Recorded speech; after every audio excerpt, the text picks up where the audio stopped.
Hi, I'm Cory Burnell, and I'll be your host for this episode of Inside View. This is our third episode of 3, and we've been privileged to have our U.S. Representative, Congressman Tom McClintock, join us for all 3 episodes. If you haven't had an opportunity to see the first 2, you can do that on our channel on YouTube, the Calaveras Public Access TV channel. So go ahead and look for those episodes there, and you'll get to hear the Congressman's thoughts on the immigration crisis at the border, as well as his experience with the Mueller report and those investigations, the ongoing things surrounding it. So in this episode, Congressman, thank you again for your time. My pleasure. We know it's very valuable. We appreciate it every time. You're very welcome. Thank you. Thank you. So a hot topic in the news seems to come around every once in a while. We have another tragedy like a mass shooting, whether it be a school or a mall, or in this case a Walmart in El Paso, or the shootings over in Dayton, Ohio. And it does seem to be coming with increasing frequency and increasing magnitude, and it's frightening. And I think we need to go back and ask ourselves, something changed in the last 50 years. We didn't have these problems 50 years ago, or at least not nearly to this degree. Mm-hmm. So what has changed in these 50 years? What was it 50 years ago that was protecting us from these kind of rampant mass shootings? It wasn't gun control. We didn't have any back then. So what was it? Well, as far as I can tell, there are 3 things that changed. Number 1, when we caught a murderer, we executed them. When we caught a violent criminal, we put them behind bars until they were old and feeble and couldn't cause trouble anymore. Mm-hmm. And most importantly to this subject, when we discovered someone who was dangerously mentally ill, either a danger to themselves or to others, we committed them to a mental hospital where they could get treatment, where they could be taken care of, and we kept them there until we were certain they no longer posed a threat to society. The FBI issued a report recently on these mass shootings, and what they discovered was 40% of the shooters had already been diagnosed with serious mental illnesses. Oh, wow. 70% were suffering from mental illness. Now, not every mentally ill person is a violent or is a danger. That needs to be very clearly maintained. But the percentage of those who are committing these crimes are mentally ill. They are dangerously mentally ill. As I said, 40% of them were already so diagnosed, and we let them back out on the streets. We used to maintain in this state an extensive network of mental hospitals. At the height, I think we had about 37,000 mentally ill people who were confined so that they could be properly treated and could be separated from the rest of society so they didn't pose a danger to others. Starting with the Lanterman-Petrus Short, actually you can go back to some federal legislation in the early 60s, but it was essentially for California, the Lanterman-Petrus Short Act did away with indefinite judicial commitments. We emptied out the mental hospitals. The largest of them in the system was Camarillo State Mental Hospital down in Southern California. Beautiful campus nestled between the Santa Monica Mountains and the Pacific Ocean, housed 75,000 mentally ill people, many of them dangers to society.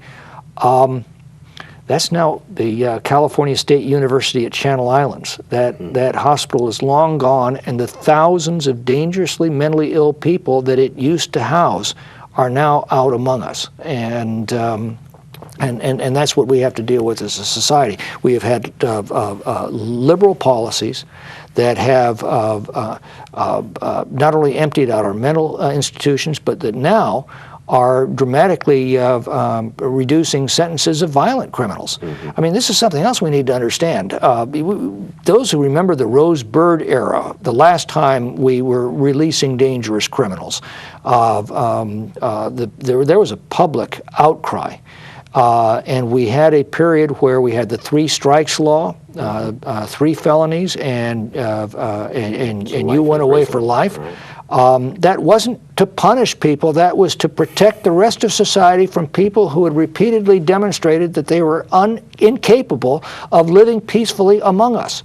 Crime rates dropped dramatically, and not just violent crime rates, all crime rates dropped dramatically in that period. And now we've entered a new era where we're again releasing dangerous criminals onto the streets. California is now protecting dangerous criminal illegals from being deported once they're released from prison. The dangerous mentally ill that we used to keep confined are now out among us, many of them in the homeless population. Sure. Those are the policies that have changed. Yeah, and the shooter in the El Paso incident had indicated there was his mother just came out. His mother was so concerned she called the police. Right. The Dayton killer just lurid acts and tales of violence. People around him knew it, the authorities knew it, and we didn't do anything. It seems to me that the action, though, the protocol that gets employed to take action is local in nature. So we have this outcry nationally, and yet we seek policy solution that we really can't. How do we do that from a national level? I gave this talk the other level? day, and a guy follows me out after I finished. A guy follows me out into the parking lot. He says, "You are so right." He says, "I was a deputy sheriff for 15 years. And most of the crime problem is dangerously mentally ill people, and there's nothing we can do about it until they actually commit a crime." That's what's changed. And if we want to enjoy the protections that the laws afforded us back in the 1950s and early 60s, it had nothing to do with gun control. It had to do with criminal control and treatment of the dangerously mentally ill. What was at that time? What was the motive behind that policy change? That this is too cruel and unusual? Yes, exactly right. Okay. Exactly right. Oh, this plus psychotropic drugs were being introduced, Thorazine in particular. There was a great deal of hope in the mental health community. Some of it quite supported by science that we could cure, at least control a lot of these mental illnesses that were otherwise incapacitating. But we went way too far in the other direction, and now we've got dangerously mentally ill people that we're not addressing before they commit heinous crimes. So many of these mass shooters are young people. Is there any case to be made for that we maybe can't have identified them in time before? Certainly in some cases we do. We're not going to be able to prevent every atrocity. You think about the school shootings at Parkland, Sandy Hook. Interestingly, those were not the worst mass school killings in the history of this country. The worst mass school killing in this country occurred in Bath, Michigan in 1927. It was a bomb that killed 44 people, 38 of them children. So we're not going to be able to stop everything.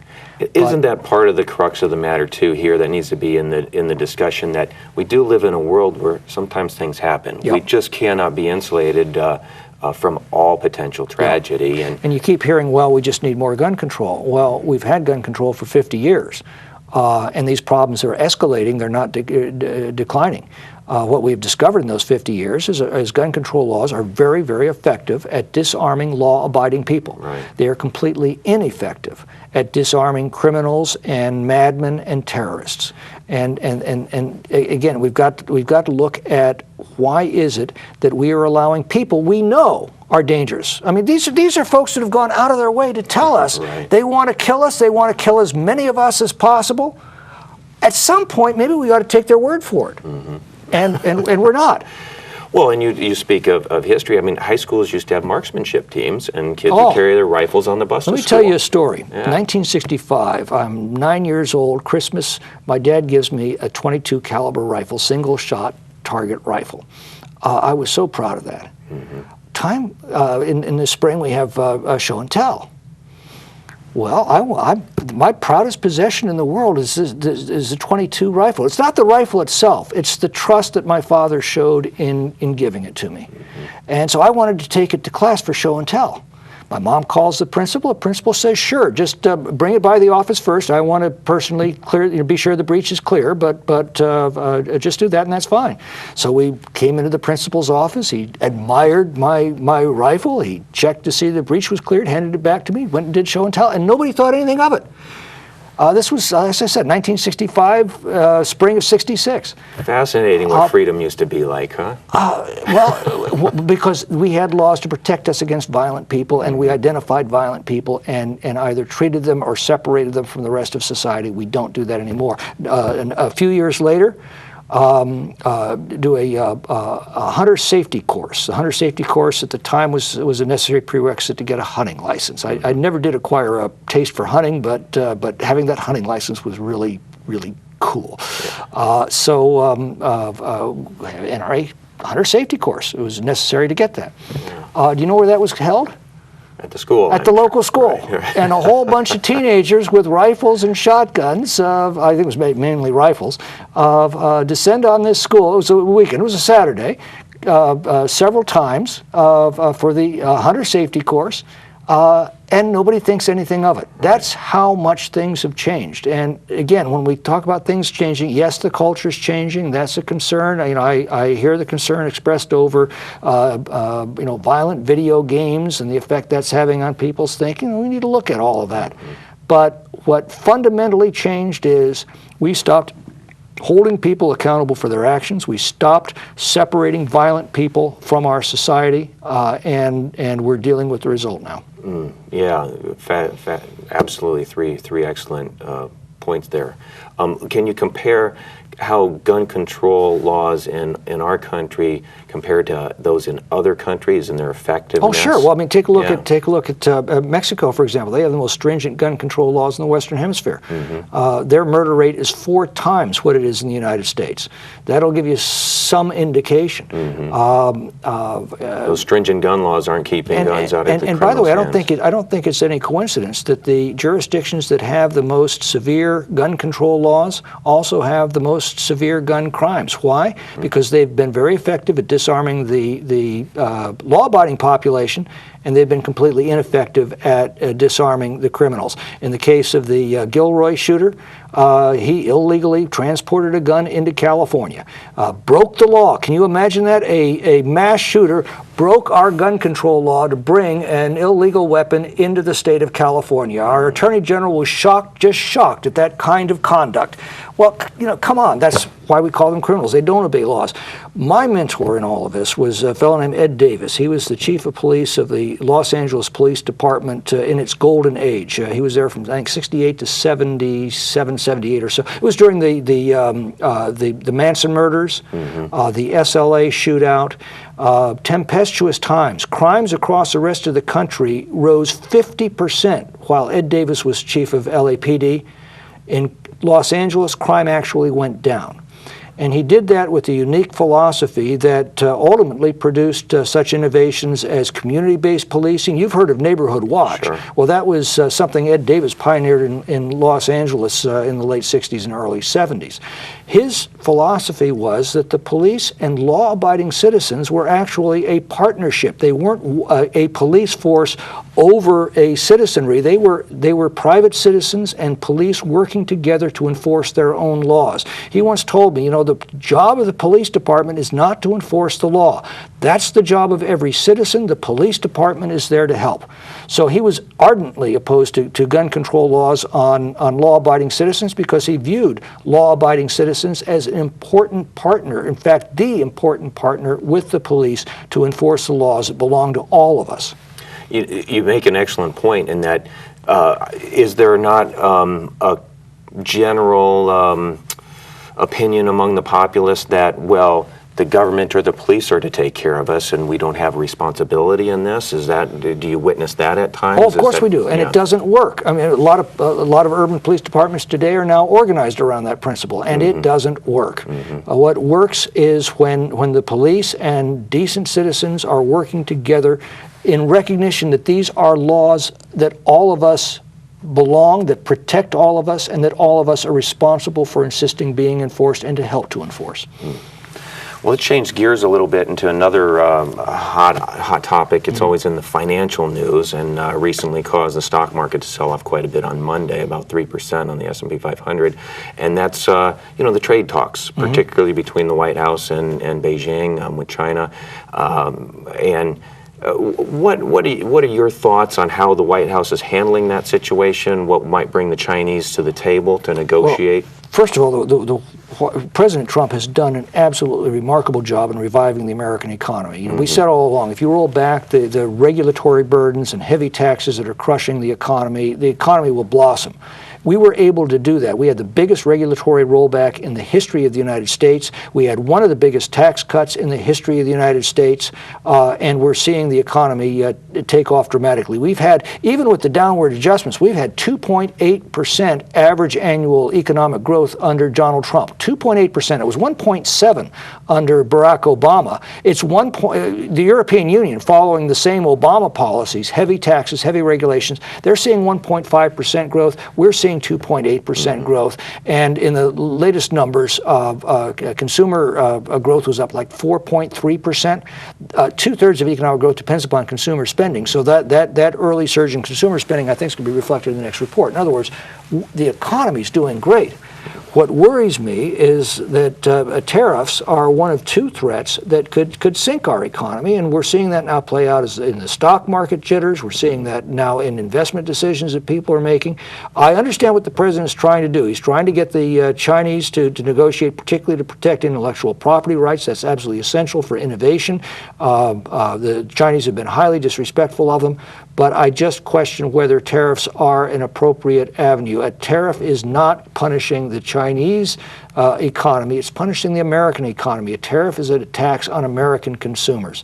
And there's nothing new in this. These policies have been debated literally for centuries. Thomas Jefferson attempted to impose steep tariffs to protect American manufacturing at the turn of the 19th century. A massive recession. Produced one of the worst recessions in American history. In 1929, suffering a recession, Congress passes and the president signs the Smoot-Hawley Tariff Act, a steep tariff on about 30,000 imported products. Economists blame that with contributing, or in fact producing, changing the recession of the 29 into the depression of the 1930s. So we've got plenty of experience with tariffs, plenty of experience with protectionism. It's very consistent. It will always harm the country that practices them. Free trade will always reward the country that practices it. The president is pushing for free trade. I mean, that's the ultimate objective in all of these policies. He's negotiated the USMCA to replace NAFTA. It is a much freer trade agreement. It would have a dramatically positive effect on our economy.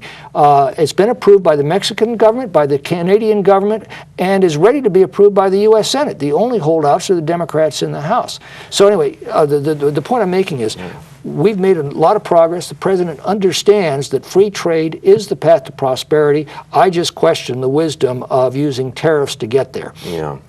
Essentially, he's making a case for using it as a stick to maybe eventually get exactly, there, right? And it may work, and I would be very happy to eat all of my words on this subject. I truly would, because I do, you know, and I've had this conversation with him personally, and he confirmed: zero tariffs, zero non-tariff barriers, zero subsidies. That's what we're aiming for. Well, God bless him. We need to do that. That would make a dramatic contribution to our economy. But I don't see how we get there by practicing the very things we're trying, the opposite of the very things we're trying to achieve. Yeah, sounds like it could threaten the economic recovery that he deserves such credit for sparking.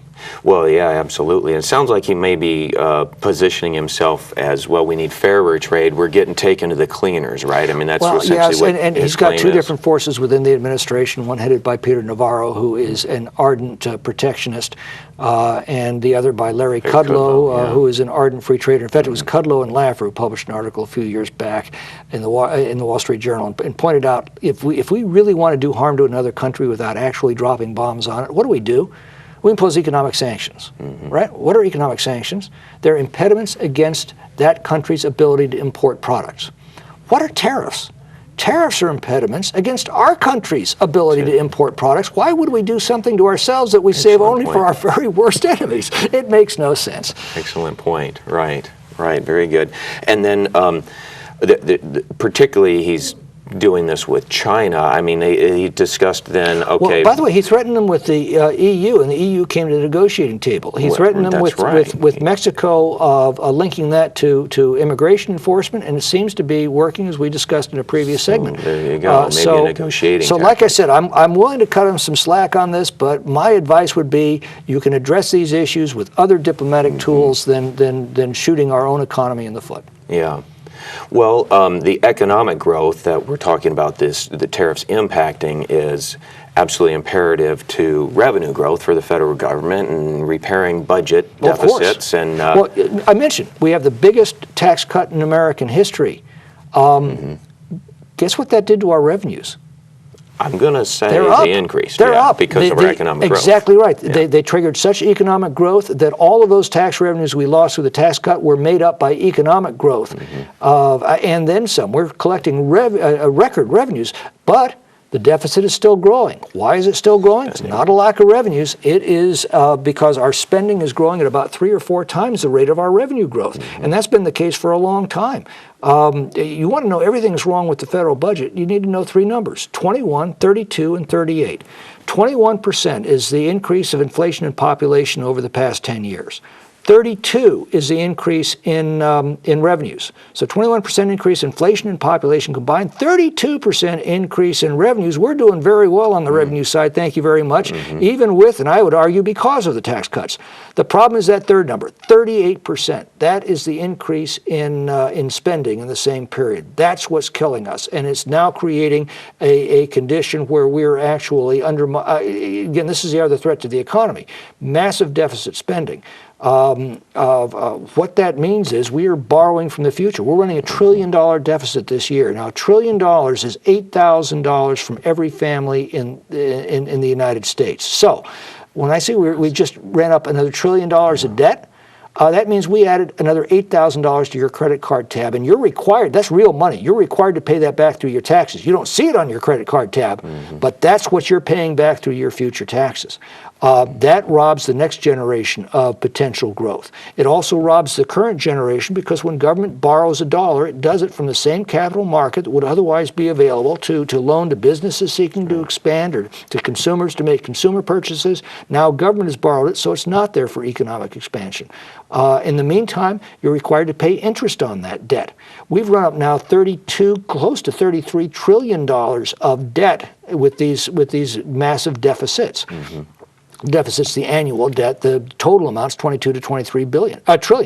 The interest that we're paying on that $23 trillion of debt, $400 billion a year. Now, to put that in comparison, the entire defense budget, even after all these massive increases in defense spending, $700 billion. Now, for every increase of 1% in the interest rate, we have to pay another $200 billion a year of interest payments. So 1% increase in interest rate, $200 billion of annual additional payments.